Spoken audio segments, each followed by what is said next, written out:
11 mai 1981, Robert Nesta Marley, plus connu sous le nom de Bob Marley, disparaît. Icône de la musique reggae, sa légende transcende les âges, les époques et les continents. À cette occasion, nous vous proposons une édition spéciale sur son héritage avec Raïma Diabaté, qui est sur ce plateau. Alors, Raïma, une question qu'on se pose automatiquement face à une personne qui porte des dreadlocks comme toi. Est-ce que tu es adepte ou fan de la musique reggae? Est-ce que tu te considères Rasta? Je suis fan de la musique reggae, j'adore surtout Bob Marley, mais je ne suis pas rastafariste. Voilà, donc j'ai des dreadlocks parce que j'aime tout ce qui est naturel. Et avec les dreadlocks, on se sent plus bien. Bon, enfin, même avec les mèches. Hein, c'est mes vrais cheveux d'ailleurs. C'est mes vrais cheveux, c'est mes cheveux naturels. Voilà, super. Mais avec les locks, tu disais? Avec les locks, je me sens plus bien, je me sens plus africaine. Et enfin... Je n'aime pas tellement aller me faire tresser, aller tout le temps chez le coiffeur, serré et tout. Avec les locks, c'est plus pratique. Je me sens plus moi. Alors, on va continuer sur les dreadlocks. Tu as fait un grand reportage sur la vie en milieu professionnel des personnes qui en portent. D'où est-ce que cette idée t'est venue ? Alors, j'ai été victime de cela. Il y a des milieux professionnels dans lesquels les dreadlocks ne sont pas forcément les bienvenus. Et là, tout de suite, j'ai pensé à cela. J'ai voulu mettre l'accent sur ces personnes qui ont peut-être perdu des opportunités parce qu'elles avaient des dreadlocks, parce qu'elles ont voulu garder les cheveux naturels. Alors je suis allée, j'ai fait immersion dans des marchés, dans des entreprises et même dans des lieux dédiés, dans les médias, surtout pour interroger ces personnes victimes. Mais il y a aussi ces personnes qui sont dans des médias qui n'ont pas forcément ce problème-là. Tout va bien. Je pense à quelqu'un tout de suite. Et Ashley, à côté de cela, les motivations. Parce qu'il y a forcément une différence entre Rasta et juste fan de dreadlocks. Il fallait mettre l'accent sur la différence. Voilà. Alors, on va suivre justement ton grand format sur le sujet. Il a pour titre Dreadlocks à un cheveu de la fin des préjugés. Alors, j'ai été victime de cela. Il y a des milieux professionnels dans lesquels les dreadlocks ne sont pas forcément les bienvenus. Et là, tout de suite, j'ai pensé à cela. J'ai voulu mettre l'accent sur ces personnes qui ont peut-être perdu des opportunités parce qu'elles avaient des dreadlocks, parce qu'elles ont voulu garder les cheveux naturels. Alors je suis allée, j'ai fait immersion dans des marchés, dans des entreprises et même dans des lieux dédiés, dans les médias, surtout pour interroger ces personnes victimes. Mais il y a aussi ces personnes qui sont dans des médias qui n'ont pas forcément ce problème-là. Tout va bien. Je pense à quelqu'un tout de suite. Et Ashley, à côté de cela, les motivations. Parce qu'il y a forcément une différence entre Rasta et juste fan de dreadlocks. Il fallait mettre l'accent sur la différence. Voilà. Alors, on va suivre justement ton grand format sur le sujet. Il a pour titre Dreadlocks à un cheveu de la fin des préjugés. À Abidjan, les dreadlocks se portent sous plusieurs formes, longues, fines, épaisses ou stylisées. Derrière cette coiffure, les motivations sont diverses. J'ai choisi de faire les locks parce que ça me plaît, parce que c'est durable. Le vent te souffle, tu es à l'aise avec quoi. Tu n'es pas tout le temps en train de te plaindre. J'ai des cheveux très crépus. Cheveux tellement crépus que je n'arrive pas à peigner. Du coup, quand j'ai vu les druides et tout, ça m'a plu. Et que je vais faire les druides pour ne pas avoir à peigner à tout moment, à rester là, aller me tresser encore et encore. Non. Je trouve que ça me va bien. Je me sens comme un vrai Africain. Mes parents, dans les débuts, ils trouvaient que c'était pas bien. C'était pour des gens qui sont des brigands, des gangsters. Maintenant, mes parents, voilà, vous voyez, ils apprécient mes locks. Au-delà de l'aspect esthétique, cette coiffure continue parfois de susciter des réactions, notamment dans certains milieux professionnels. Journaliste ivoirien, il se souvient d'une expérience vécue. Au niveau professionnel, je crois que les dreads, ça peut être un atout, ça peut être également un inconvénient parce que je me rappelle que j'ai raté un job de présentateur dans une télévision parce que justement je portais des dreadlocks. En général, les gens disent ah mais avec ces cheveux là on va te prendre pour un drogué, on va avoir une mauvaise image de toi. J'ai une petite anecdote. Alors j'étais en reportage à l'Assemblée nationale de Côte d'Ivoire. Et après la cérémonie, j'approchais les personnalités pour leur arracher des mots. Et c'est là qu'un député m'a dit « Mais jeune homme, c'est quoi cette coiffure-là » Et il m'a interpellé devant tout le monde.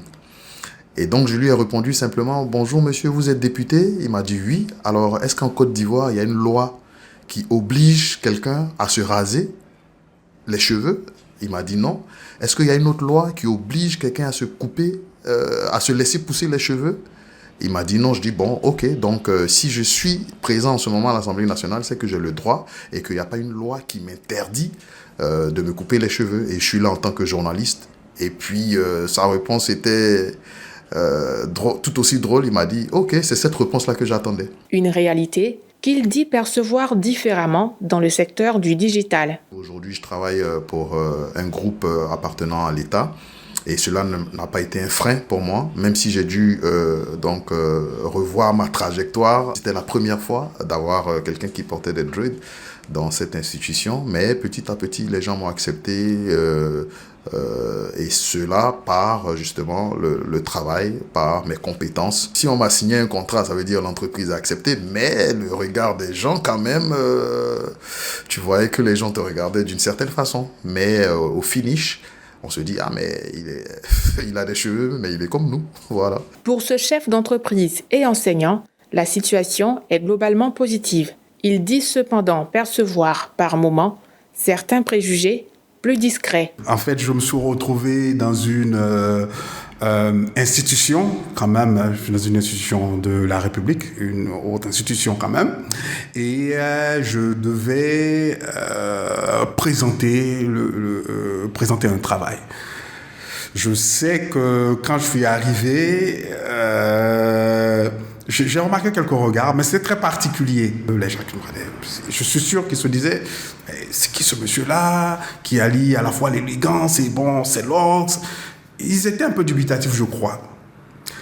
Mais quand je suis arrivé au pupitre et que j'ai pris la parole, alors j'ai vu dans leur regard des gens qui se disaient « Ah, finalement, bon, on pense qu'on peut lui pardonner au moins cette excentricité-là de ses cheveux, on peut lui pardonner ça parce que ce qu'il délire, ce qu'il dit a du sens. On peut lui pardonner cette excentricité-là. Avec les étudiants, c'est plutôt cool. » Dans son entreprise, les employés portant des dreadlocks sont acceptés et travaillent sans difficulté particulière. Tant que ça ne dérange personne, tant que c'est bien entretenu, tant qu'ils délivrent ce qu'ils ont à délivrer, moi, en tant que chef d'entreprise, ça me va. Sur certains plateaux de télévision également, les dreadlocks sont de plus en plus présentes. Cette présentatrice télé affirme ne rencontrer aucun problème lié à cette coiffure dans l'exercice de son métier. Bonsoir à tous et à toutes, ravi de vous retrouver pour cette nouvelle édition. Au sommaire de l'actualité, c'est vrai que présenter un JT avec des locks, c'est pas quelque chose de très commun parce que c'est pas conventionnel, on va dire ça comme ça. En général, les présentatrices de JT ont les cheveux lisses, défrisés, coiffés, je vais dire comme tout le monde. Et avoir des locks, c'est particulier, mais honnêtement, j'ai jamais eu de remarques négatives à ce propos. Ça fait plus de 4 ans que j'ai les locks et mon insertion en entreprise n'a pas été vraiment compliquée. Où j'étais avant, par exemple, il fallait que je me coiffe. Ici, c'est plus ouvert, les locks, on n'a pas de souci avec ça. C'est plutôt avant que les gens avaient des préjugés sur ce genre de coiffure.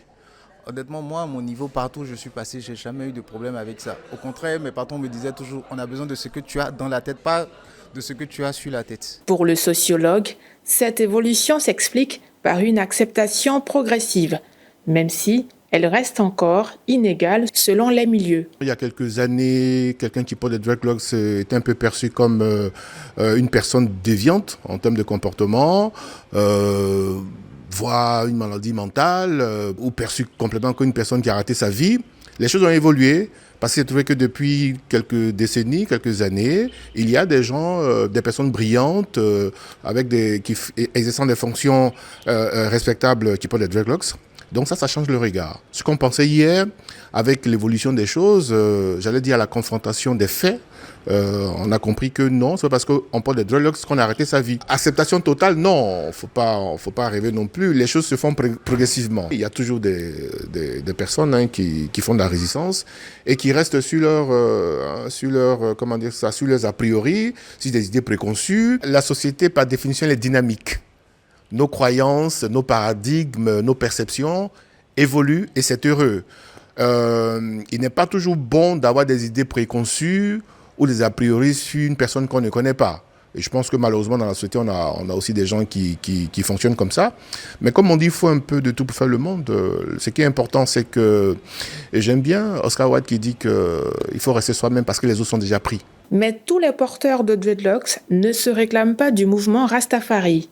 Une confusion encore fréquente selon ce rastafariste, porteur d'une longue chevelure. Il y a toujours eu des rootsman avec cette coiffe-là, même avant la révélation de l'empereur Haïlé Sélassié, Rastafari, voilà. Il y avait déjà des anciens, des marrons, des gens du temps de l'esclavage qui avaient déjà cette coiffe-là. Mais après, en grandissant, je me suis rendu compte que dans toutes les civilisations, même dans le Pacifique, même en Asie, en Inde, il y avait déjà des gens aussi qui portaient cette coiffe et toujours avec une connotation spirituelle, voilà. Après, maintenant, dans les jours modernes, avec les influences de la musique urbaine, avec tout ce qui se passait aux États-Unis, ceux qui font du rap, c'est devenu un business. Donc maintenant, tous les salons de coiffure, ils font les dreads aussi. Il affirme que les dreadlocks peuvent représenter bien plus qu'une simple coiffure. Il évoque notamment une dimension spirituelle. Les cheveux, il faut savoir que c'est quelque chose que même après la mort, il y a encore une part de vitalité dans nos cheveux. C'est quelque chose qui prend du temps à se dégrader. Il y a des sépultures, on a retrouvé des locks qui ont peut-être 300, 400 ans. Voilà, c'est quelque chose de hautement spirituel, qui nous aide à sentir les choses et qui nous aide à percevoir aussi les ondes, les messages, certaines informations. Quand il y a une crainte ou quand il y a une émotion particulière vive, on sent que tout ce qui est cheveux, ça se dresse parce que c'est des capteurs d'ondes et de vibrations. Celui qui met ses dreadlocks avec des cheveux naturels, c'est important que ce soit tes cheveux, hein, il va sentir certains bienfaits spirituels, certaines protections, il sent. Quand vous mettez trop de plastique, trop de choses, trop d'artifices dans les cheveux ou des traitements un peu abrasifs non.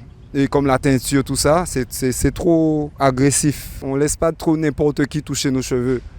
C'est quand notre cœur nous dit que cette personne-là peut toucher, parce qu'il y a des vampires énergétiques. Et s'ils doivent prendre beaucoup d'énergie sur toi, ça peut passer par les cheveux en fait. Au-delà du style, les dreadlocks nécessitent également un entretien régulier et des soins adaptés. Cette coiffeuse spécialisée accompagne depuis plusieurs années une clientèle de plus en plus variée. Pour garder les locks vraiment jolis, en bonne santé, respecter ses resserrages. Si c'est les sister locks, chaque 6 semaines. Si c'est les micro-locks, c'est pareil aussi, chaque 6 semaines. Mais les moyens petits, 3 mois, tout au plus. Et porter un bonnet, les produits naturels à utiliser sont peut-être, il y a le clou de girofle, l'aloe vera, le gombo, l'eau de riz, tout ce qui est au naturel, bon, puisque les locks sont comme une plante. Entre choix esthétiques, expression culturelle ou préférences personnelles, les dreadlocks gagnent du terrain. Une évolution qui témoigne aussi du changement progressif des regards et des préjugés.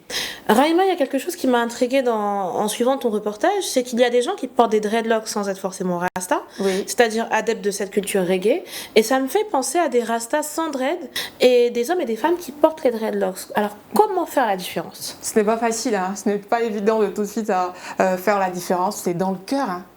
J'ai entendu parler des rastas cool, il y a tellement de rastas. Et quand on voit une personne qui a des rastas, qui a des dreadlocks, il faut lui demander si elle est rastafariste. Et un homme aussi qui a pas de cheveux, il peut l'être, il peut être aussi. Il faut toujours demander. Ce n'est pas évident de faire la différence tout de suite à première vue. Alors, on va parler précisément de Reggaeman Rastaman. J'espère qu'on peut le dire sans pléonasme. Hein. Tu as eu la chance de rencontrer l'un des plus emblématiques en Afrique comme dans le monde, l'immense Tikenja Fakoly. Oui. C'était ici, à Abidjan, dans son antre ou ambassade reggae, comme il la surnomme lui-même. À quoi ressemble cette ambassade et quelle était l'ambiance de cette interview exclusive qu'il a accordée à cette info? Alors, c'est un univers hors pair. Hein. À sa résidence, il y a sa radio, il y a son entreprise. Et d'un autre côté, il y a son jardin, avec des biches, des oiseaux. C'est vraiment en pleine nature, quoi. Et là, il nous a reçus dans son jardin pour parler de lui, de son univers, de son actualité et aussi de cet homme qui l'a vraiment inspiré, qui n'est malheureusement plus de ce monde, Bob Marley. Donc, avec Tikenja, c'était surtout comment Bob Marley l'a inspiré, qu'est-ce qu'il a gardé de lui et quelles sont les empreintes de Bob Marley qu'on retrouve dans la musique surtout de Tikenja Fakoly. Donc pour moi c'était magnifique. Hein. On a découvert aussi une autre facette de Bob Marley. Hein. Il était plus empathique, il aidait plus les gens et c'était bien. Alors, votre entretien a porté sur le 11 mai et l'héritage de Bob Marley au dernier prophète selon Tikenja. Oui, il est le disciple de Bob Marley. Il est son disciple. Et on va justement suivre l'entretien du disciple à présent. Vous le savez, hein, c'est toujours un plaisir de vous retrouver pour parler culture. Alors, du reggae jamaïcain aux réalités africaines, Bob Marley continue d'inspirer une génération d'artistes engagés. Et parmi eux, Tikenja Fakoly, une figure du reggae, pas seulement en Côte d'Ivoire, en Afrique, dans le monde entier. C'est un artiste dont la musique porte des messages d'unité sociale, de justice, de conscience, de paix.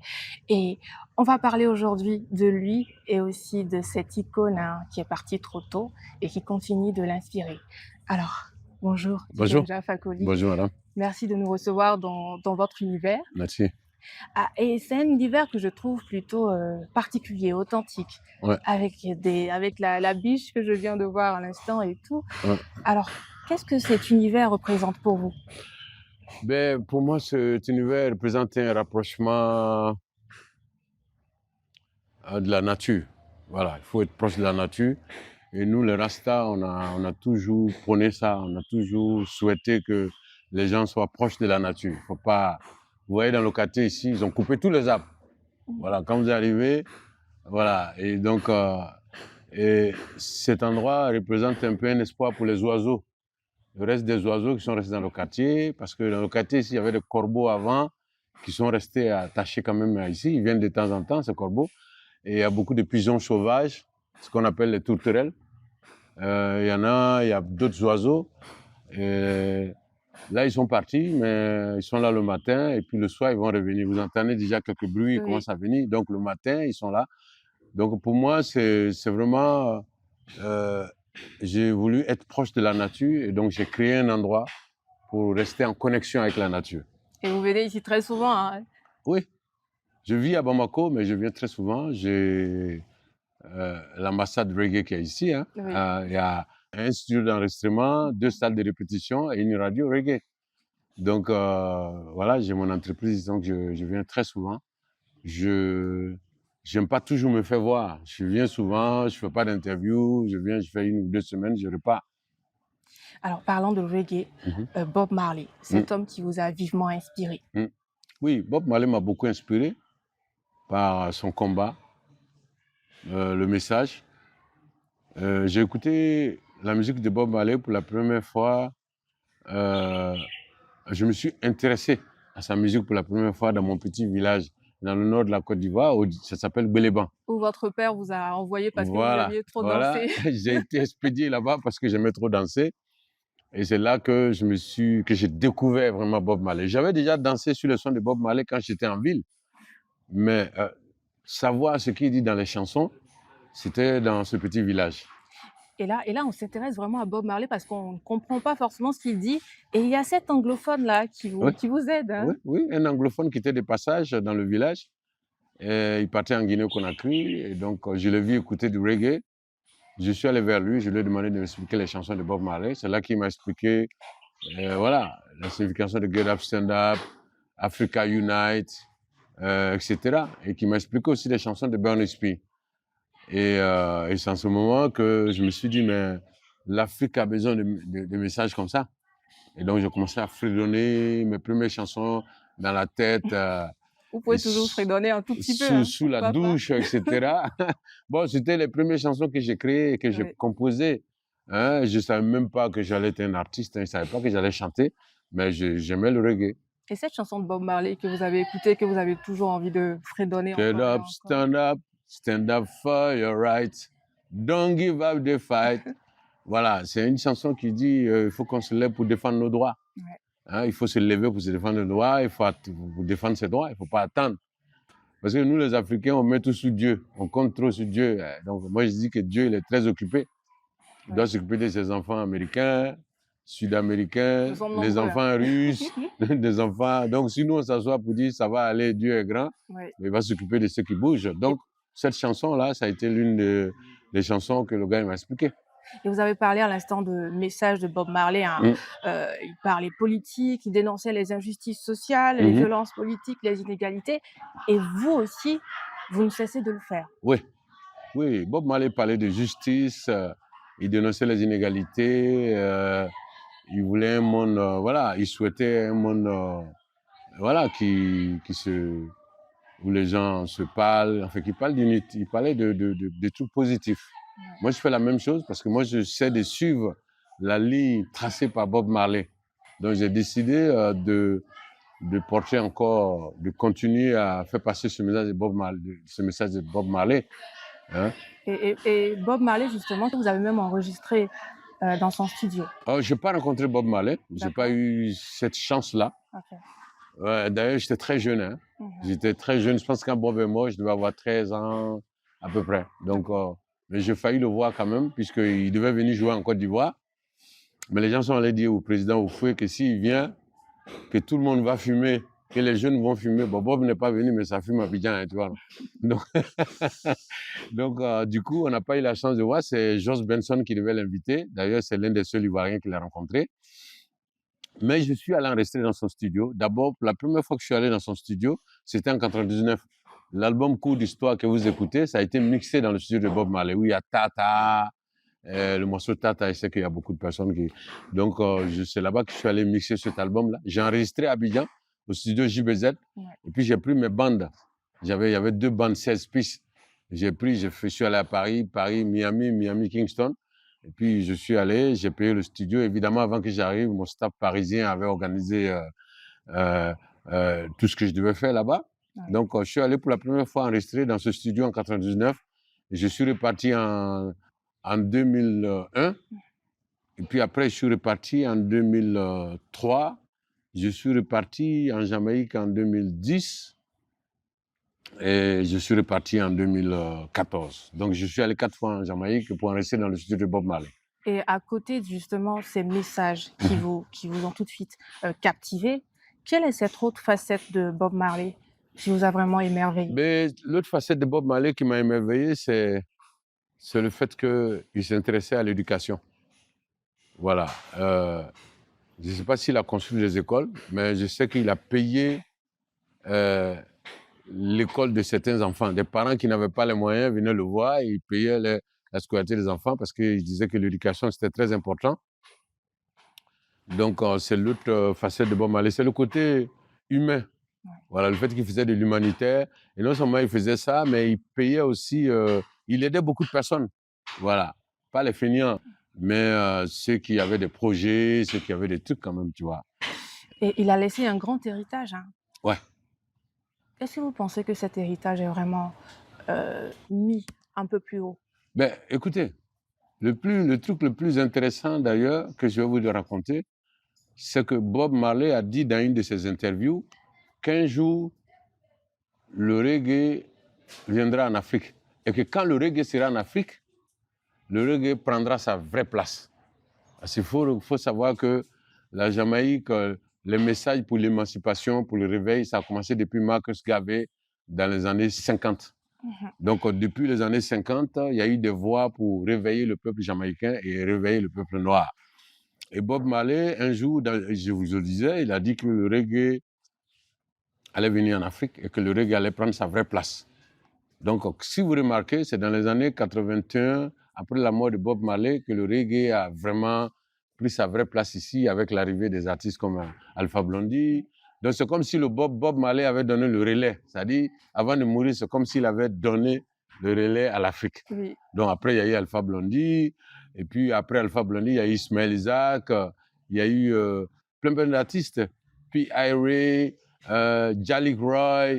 Tellement d'artistes. Voilà, il y a eu tellement d'artistes. Donc, c'est comme si le relais a été donné à l'Afrique pour aider l'Afrique à se réveiller.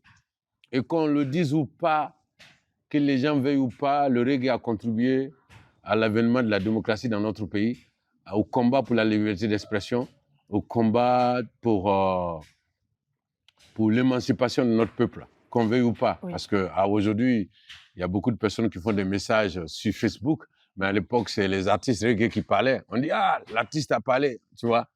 Et donc, et nous avons contribué au réveil du peuple africain. Au peuple africain, sinon le peuple ivoirien, et ensuite le reggae, le peuple africain. Et parlons du 11 mai. Cette date qui parle beaucoup. Et le 11 mai dernier, justement, vous étiez au Sénégal. Qu'est-ce que cette date représente pour vous? Ben, pour nous, c'est une date très importante parce que pour nous, Bob Marley est le dernier prophète. Après Jésus, Mahomet, tout ça. Disons que vous êtes l'un de ses disciples. Oui, moi je suis l'un de ses disciples parce qu'il a laissé un héritage incroyable. Bob Marley est aussi connu que Mahomet et Jésus-Christ. Vous allez partout dans le monde, vous allez trouver quelqu'un en train d'écouter du Bob Marley. Vous faites le tour du monde, vous allez trouver quelqu'un un chrétien ou un musulman. Donc, pour moi, Bob Marley, voilà, le 11 mai devait être considéré comme le jour de la mort de Jésus ou de Mahomet. Parce qu'au Mali, par exemple, les gens, ils fêtent la naissance de Mahomet. Après, ils font une cérémonie le jour de la mort de Mahomet, etc. Pour moi, voilà, Bob Marley devait être célébré comme ça. Et je pense qu'il est célébré comme ça. Parce que le 11 mai, quand même, la preuve, vous êtes chez moi aujourd'hui en train de m'interviewer. Parce que... il n'y a pas une faille quelque part aussi, voilà. Parlant du 11 mai. Pardon? Est-ce que tout va bien selon vous pour le 11 mai, la célébration? Oh, je pense que ça va. Le reggae est toujours marginalisé. Les gens, ils associent toujours le reggae au cannabis ou aux drogues, etc. Et je pense que c'est ce qui salit un peu l'image du reggae, alors que, voilà. Et donc, mais sinon, pour moi, le mouvement reggae se porte bien, surtout en Côte d'Ivoire. Parce qu'il y a les artistes, puis il y a les clubs. Quand nous, on ne sort pas d'album, il y a AZK, il y avait Paquet Place, il y a d'autres clubs, il y a beaucoup de maquis qui font des soirées, voilà, qui font des soirées reggae le 11 mai, et même les week-ends. Il y a plein de clubs à Abidjan qui ont des soirées reggae. Donc, ça veut dire que le reggae est en place. Et la Côte d'Ivoire est la deuxième capitale du reggae. Parce que les gens parlent de l'Angleterre, mais ce sont les Jamaïcains qui font du reggae là-bas. Voilà, ce sont les Jamaïcains qui ont immigré à Londres et qui font du reggae. Donc, ce n'est pas les Anglais qui font de Londres l'une des capitales du reggae. Voilà, je pense que Londres doit venir en troisième position après nous. D'accord. Alors, le reggae, il y a aussi votre EP qui est... Ouais. Il y a mon EP qui est sorti il n'y a pas longtemps. Voilà, c'est la chorale. J'ai fait 2 chorales. J'ai chanté avec une chorale en France qui a fait un gros buzz. Le monde entier a écouté puisque nous sommes à beaucoup de millions de vues. Et puis, il y a les organisateurs de mon concert l'année dernière qui ont décidé de reprendre ça ici avec la chorale, avec une chorale d'Abidjan. Oui. Et donc, du coup, voilà, on a décidé de sortir ça en vinyle et en CD. Voilà, pour que les gens puissent s'écouter dans leur voiture, pour que ça puisse passer à la radio, etc. Et c'est un EP de 7 titres? C'est un EP de 7 titres, ouais. Avec 3 enregistrés à Abidjan, vous l'avez dit, oui. Avec la chorale de l'UNSAC. C'est ça. Et aussi 4 enregistrés avec le grand choral des Nuits de Champagne. C'est ça. Et justement, il y a eu un gros travail derrière ce EP pour avoir un résultat aussi bien. Oui, il y a eu un gros travail. Bon, ça, c'est le travail de l'ingénieur de son, des techniciens qui sont autour de moi. Et puis, voilà, l'idée est venue de moi quand même de sortir un EP parce que j'ai vu que ça intéressait les gens. Et je n'exclus pas un jour que je vais sortir, ou bien dans un de mes albums, on va avoir un morceau avec une chorale. Tout ça, ça va être possible. Il y a eu aussi cette sensation que vous avez fait au Massa. Ouais, avec l'orchestre philharmonique d'Odiné. Voilà. Moi, j'aime bien rénover, j'aime bien faire écouter ce que l'oreille n'a pas encore entendu. J'aime bien tout ce qui est original. Ouais. Voilà. D'ailleurs, c'est le conseil que je donne à tous les réglements qui viennent me voir. Je dis, si vous êtes baoulé, si vous avez un instrument baoulé quelque part, il faut le mettre dans votre reggae. D'ailleurs, dans mon prochain album, il y aura la guitare d'Engues Bon Sens. Là. Je ne sais pas comment on appelle ça, mais il y aura ça. J'ai déjà repéré un jeune qui joue ça, qui joue très bien. Donc, moi, j'aime bien. Parce que vous savez, on ne peut pas faire le reggae mieux que les Jamaïcains. Moi, j'étais en Jamaïque. La guitare à 3 cordes, là. La guitare à 3 cordes, là, ouais. Oui. On ne peut pas faire le reggae mieux que les Jamaïcains. Le sango. Voilà, ça s'appelle le sango. Bon, le sango, c'est la version moderne. Moderne. Mais je ne connais pas le nom. Mais en tout cas, moi, j'appelle ça. L'ancienne, je pense que c'est le paniglo. Bon, je ne connais pas le nom, mais j'appelle ça la guitare qui est parce que c'est le premier qui a joué ça. C'est la première star. Voilà, on était petits, mais c'est le premier qui a joué ça. D'ailleurs, je lui rends hommage. Hein. Je sais qu'il est vivant, qu'il est là. Donc, alors, il faut être original, il faut être écouté parce qu'on ne peut pas faire le reggae mieux que les Jamaïcains. Ils ont créé ça. Moi, je suis allé en Jamaïque, j'étais épaté. Même la cuisinière, la dame qui faisait la cuisine, quand elle chantait, j'avais envie de l'amener en studio pour qu'elle sorte un album. Tout le monde chante là-bas. Et en même temps, jusqu'où vous voulez aller? Où ça? Jusqu'où vous voulez aller? Moi, je veux aller dans l'originalité. Je veux aller, en tout cas, faire, voilà, donner d'autres ampleurs à la musique reggae pour éviter toute monotonie. Voilà, je n'ai pas envie de faire du nouveau reggae comme les jeunes le font aujourd'hui, raga, dancehall, etc. Je n'ai pas envie de faire ça. Mais je vais rester dans le reggae roots, mais continuer à utiliser des instruments qu'aucun règlement n'a encore utilisés. Alors, Tikenja Fakoly, il y a tellement à dire. Malheureusement, on va s'arrêter là. En même temps, demander votre mot de fin et votre message aussi en parlant du reggae. Mon mot de fin, c'est de dire aux Ivoiriens et à tous vos téléspectateurs que le reggae est toujours dans le combat. Voilà, que c'est, qu'on veuille ou pas, que le reggae a contribué à réveiller le peuple ivoirien et le peuple africain. Notre contribution, elle est concrète. Hein, ceux qui, voilà, des années 80 jusqu'à pas trop longtemps, jusqu'à l'avènement de Internet, c'est les règlements qui parlaient pour le peuple. Et donc, nous continuons à représenter cette voix-là, de sans-voix. Et donc, voilà, sans être partisan, même si les gens pensent qu'on est partisan, mais ceux qui sont conscients et qui suivent les artistes, ils savent qui est partisan, qui n'est pas partisan. Et donc, dire simplement que le reggae est toujours vivant et que Bob Marley est le dernier prophète. De retour sur le plateau de cette édition spéciale consacrée au 11 mai, date du décès de Bob Marley. Alors, j'ai une dernière question pour toi, Raïma. Quel est ton titre préféré de Tikenja Fakoly? Mes titres. 2. 2? Ok. Il y a Tata, j'aime beaucoup Tata parce que c'est un hommage qu'il a rendu à sa bien-aimée qui n'est malheureusement plus de ce monde et c'est vraiment rempli d'émotions. Il y a aussi Africain à Paris. J'aime beaucoup Africain à Paris parce qu'à travers cette chanson, il montre les réalités de ces personnes parties à l'aventure, loin de leur terre natale, loin de leur famille, qui travaillent, qui se battent. Et il y a cette facette-là qu'on ne connaît pas forcément quand on reste à Abidjan et quand on a un proche qui est allé se chercher en bengue, comme on le dit. Et il y a vraiment cet univers-là qu'il a mis en avant et moi j'aime beaucoup. Voilà. Merci Raïma, on te retrouve dans nos prochaines éditions. C'est ici que s'arrête cette édition spéciale consacrée au 11 mai. 11 mai qui est la date de la disparition de Bob Marley. Bonne suite des programmes sur cette info et sur cetteinfo.ci.